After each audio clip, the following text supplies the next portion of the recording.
절대 입을 열지 않을 것 같았던 홍명보 감독이 드디어 입을 열었습니다. 입이 열게라도 할 말이 없다는 속담처럼 잘못이 명백히 드러나 변명의 여지가 없을 때 가장 좋은 방법은 말을 하지 않는 것이죠. 하지만 국내 선수는 너무 많아서 연락하지 못하지만 개인적인 친분이 있으면 면담하겠다. 며 인맥 축구를 다시 하겠다는 그의 이야기를 시작으로 이번 기자회견은 내정된 기자들이 온 것처럼 공정성에 대한 날카로운 질문은 없었고 홍명보 감독의 취임사에만 집중된 입장 발표를 했는데 이게 과연 지금의 여론을 잠재울 수 있는 기자회견이었을까 싶습니다. 최소한 지금 나와 있는 의혹들에 대해서는 질문을 던지고 다시 묻는 방식으로 더 깊이 있는 답변을 이끌어냈어야 했습니다. 특히 박지성, 박주호를 포함한 많은 선후배 축구 선수들과 관계자들이 자신의 밥그릇이 뺏기거나 고소당할지 모르는 상황 속에서도 큰 용기를 내 목소리를 내줬는데 현장에서는 그들은 눈치 보기 바빴던 기자회견으로 대한민국 한 사람으로서 가슴 아픈 일이 아닐 수가 없었습니다.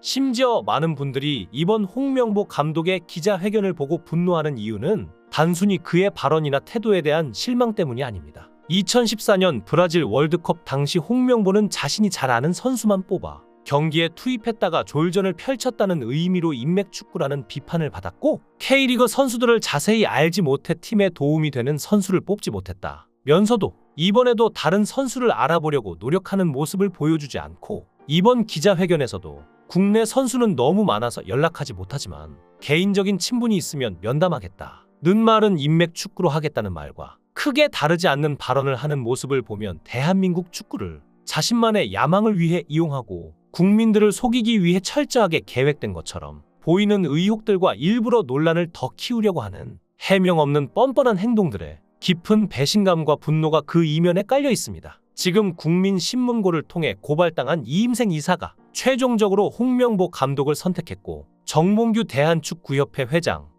정혜성 전 전력강화위원장, 이임생 현 기술이사, 홍명보 감독 등 모두 고려대 출신들이라는 점에서 학연축구라는 비난을 피하기 어려운 상황인데 특히 열하나회라는 국가대표 선수들의 비공식 모임이 축구계에 크게 논란이 된 적이 있는데 2010년 광저우 아시안게임에서 대표팀 감독이었던 홍명보는 박주영을 와일드카드로 발탁하고 2년 뒤 런던 올림픽에서도 다시 한번 와일드카드로 박주영을 선택하는 등 실력과 상관없는 선수 발탁으로 논란이 됐고 심지어 2013년 브라질 월드컵에서도 1년 가까이 박주영을 소집하지 않다가 최종 엔트리에 박주영을 넣는 무리수를 행했죠. 게다가 다이 K리그에서 압도적인 경기력을 보여준 이명주와 독일 분데스리가 마인츠에서 활약하던 박주호를 많은 사람들이 발탁하리라 예상했지만 홍명보의 아이들로 채워졌습니다. 런던에서 중원을 맡았던 박종호, 시즌 내내 소속팀에서 경기를 뛰지 못하던 런던 올림픽 주전 윤석영,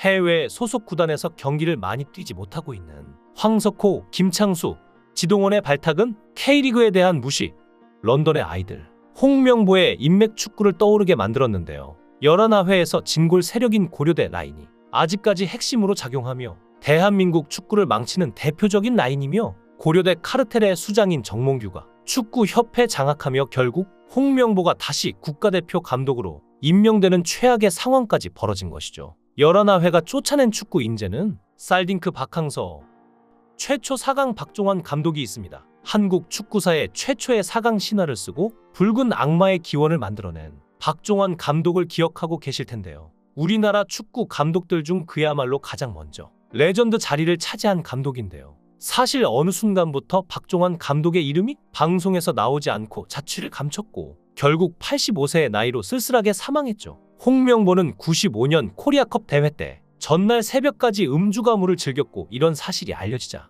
당연한 절차로 홍명보 선수 등은 징계를 받을 것으로 예상됐는데 놀랍게도 사건이 묻히고 오히려 피해자들이 더 많은 피해를 입었죠. 홍명보와 황선홍은 제보자로 박종환 감독을 지목하고 복수극을 벌였는데요. 그야말로 내부 고발자가 다시는 나오지 않도록 철저히 밟고자 한 것인데 박종환 감독을 팀에서 물러나게 하기 위해 고의 패배를 강행하며 홍명보 항명 사건이 탄생됐는데 이 경기는 대한민국 역사에 다시 없을 최악의 사건으로 남게 됐습니다. 결국 박종환 감독이 이끄는 한국팀은 다음해 아시안컵 8강 대 이란전에서 6대2로 믿을 수 없는 그야말로 유례를 찾기 힘든 처참한 패배를 하고야 말았습니다. 더욱 이상한 건 전반전 때 2대1로 앞서고 있었는데 휴식 시간 라커룸에서 무슨 일이 있었는지 후반에만 연속으로 5골을 먹은 것이죠.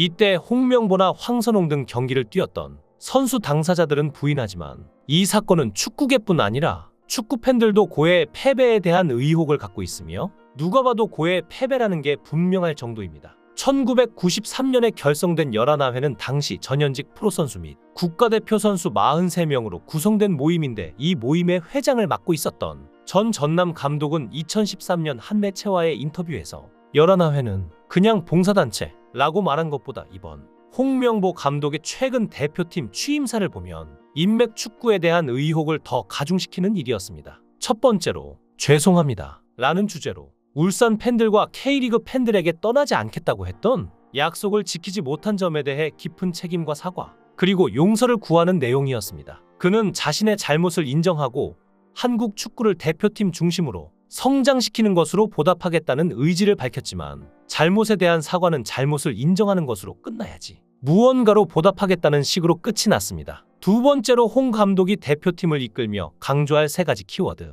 즉 존중, 대화, 책임과 헌신에 관한 것이었습니다. 여기서도 큰 내용 없이 이 세 가지 키워드를 단순히 언급하는 데 그쳤고 마지막으로 우리가 가장 중요하게 생각하는 Q&A 세션이었는데 종이가 몇 장이냐는 어처구니 없는 질문으로 끝이 났습니다. 기자들의 질문은 너무 단편적으로 이야기했고 한국 축구가 많이 달라지지 않았냐? 대표팀 중심주의를 탈피해야 한다고 말했는데 여기서 지금의 발언은 그와 반대되는 것 같다.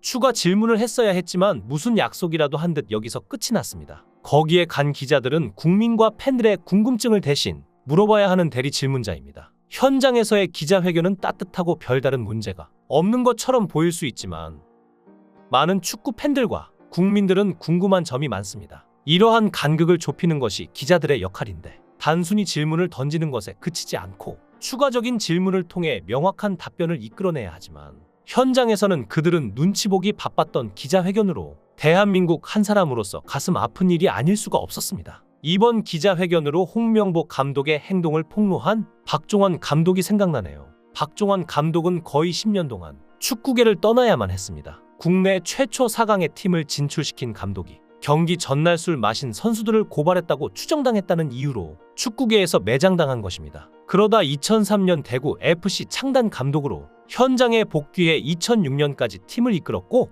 2014년 성남 FC 사령탑으로 부임했다가 4개월 만에 물러난 뒤 2018년 K3 여주 FC 창단 총감독으로 부임해 2020년까지 활동을 이어갔지만 이전처럼 국가대표의 감독을 맡거나 중요한 직책을 맡지 못했습니다. 그는 사망하는 순간까지 우울증에 시달리며 아내와 사별 후 집도 없이 떠돌았고 결국 치매까지 걸린 뒤 코로나 후유증으로 세상을 떠나게 되었습니다. 그의 장례식에는 생전 박종원 감독을 미워하고 평생 한직에 떠돌게 만든 축구협회 인원들이 참석했고 하극상 선수 중 하나였던 황선홍도 참석했지만 홍명보는 빈소에 나타나지 않았습니다. 이런 열하나회의 존재 때문에 한국 축구의 가능성을 보여줬던 감독이 꽃도 피우지 못하고 세상을 떠나게 된 것이죠. 홍명보는 모든 적통에서 1인자이고 축구계 주류 중에서도 선두, 즉 메인스트림 엘리트 중의 엘리트에 축구협회에서 밀어주는 선수였으며 감독이 되고 난 뒤에도 온갖 지원을 다 받았고 삼성전자 후원까지도 한 몸에 두른 최강 엘리트였지만 감독으로서 무엇도 보여주지 못했습니다. 그리고 이제는 대놓고 인맥 축구를 하겠다고 하는